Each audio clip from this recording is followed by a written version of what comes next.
പെരിയ ഇരട്ടക്കൊലക്കേസ് പ്രതികൾക്ക് പരോൾ നൽകിയതിൽ അടിയന്തര റിപ്പോർട്ട് ആവശ്യപ്പെട്ട ആഭ്യന്തരമന്ത്രി രമേശ് ചെന്നിത്തല ആഭ്യന്തര അഡീഷണൽ ചീഫ് സെക്രട്ടറി വിശ്വനാഥ് സിൻഹയോടാണ് റിപ്പോർട്ട് തേടിയത്. റിപ്പോർട്ട് ലഭിച്ച ശേഷം തുടർ നടപടി സ്വീകരിക്കും. ആഭ്യന്തര വകുപ്പിന്റെ സമയോചിത ഇടപെടൽ ആശ്വാസം പകരുന്നതാണെന്ന് സത്യനാരായണൻ പ്രതികരിച്ചു. അത് ഏറ്റവും വലിയ സന്തോഷകരമായ കാര്യമാണ്. കാരണം ഇതുപോലുള്ള നീച പ്രവൃത്തികൾ ചെയ്യുന്നവർക്കെതിരെ എന്തടിസ്ഥാനത്തിലാണ്, ഇതിൻ്റെ ഏത് മാനദണ്ഡ പ്രകാരമാണ് ഇതൊക്കെ ഈ പരോളൊക്കെ കൊടുത്തിരിക്കുന്നതെന്നൊക്കെ അറിയാൻ സാധിക്കുമല്ലോ. അത് തന്നെ ഇത്രയും പെട്ടെന്ന് ആഭ്യന്തര വകുപ്പ് ഇടപെട്ടത് തന്നെ ഞങ്ങൾക്ക് കുടുംബത്തിനും നാട്ടുകാർക്കും വലിയൊരു ആശ്വാസമായിട്ടുണ്ട്.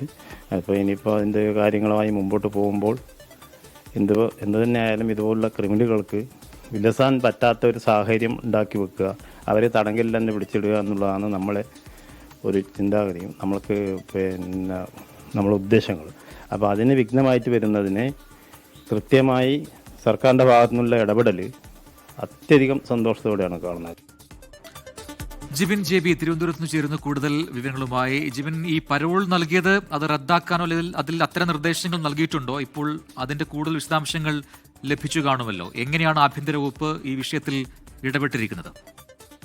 പ്രജിനി, ഈ പരോൾ റദ്ദാക്കുന്നതിനെ സംബന്ധിച്ചിട്ടുള്ള നടപടിക്രമങ്ങളൊക്കെ ഈ റിപ്പോർട്ട് ലഭിച്ചതിന് ശേഷം മാത്രമേ അത്തരം കാര്യങ്ങൾ തീരുമാനിക്കുകയുള്ളൂ. നിലവിൽ നമുക്ക് ലഭിക്കുന്ന വിവരമനുസരിച്ച് ഈ കഴിഞ്ഞ ഗവൺമെന്റ് LDF സർക്കാരിന്റെ അവസാന സമയത്താണ്, അവസാന കാലഘട്ടത്തിലാണ് പെരിയ ഇരട്ട കൊലപാതക കേസുമായി ബന്ധപ്പെട്ട പ്രതികൾക്ക്, ഒന്നാം പ്രതി പീതാംബരൻ ഉൾപ്പെടെ 6 പ്രതികൾക്ക് പരോൾ നൽകുന്നതിന് വേണ്ടി തീരുമാനമായത്.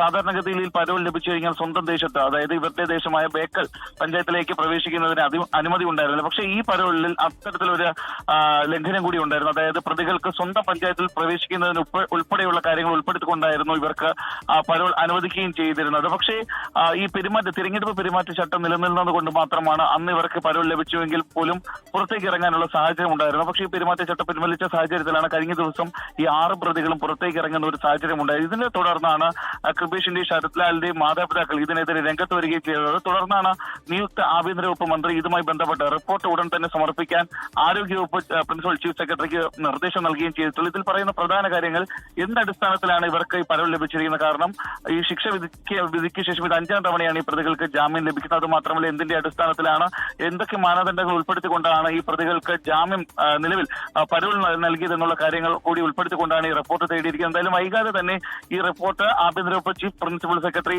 ആഭ്യന്തര വകുപ്പ് മന്ത്രിക്ക് കൈമാറുമെന്ന് തന്നെയാണ് നമ്മൾക്ക് മനസ്സിലാക്കാൻ സാധിക്കുക. അങ്ങനെ കൈമാറി കഴിഞ്ഞാൽ ഈ പരോൾ റദ്ദാക്കുന്നത് ഉൾപ്പെടെയുള്ള നടപടിയിലേക്ക് ആഭ്യന്തര വകുപ്പ് കടക്കുമെന്ന് തന്നെയാണ് വിലയിരുത്തുന്നത്.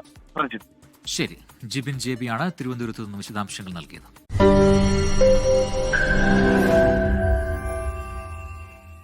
ലോകത്തെവിടെയായാലും ഏത് സമയത്തും 24 വാർത്തകളും ഓഗ്മെന്റഡ് റിയാലിറ്റി പാക്കേജുകളും എക്സ്പ്ലെയിനറുകളും വിശദമായി കാണാൻ ഞങ്ങളുടെ YouTube ചാനൽ നിങ്ങൾക്ക് സബ്സ്ക്രൈബ് ചെയ്യാം.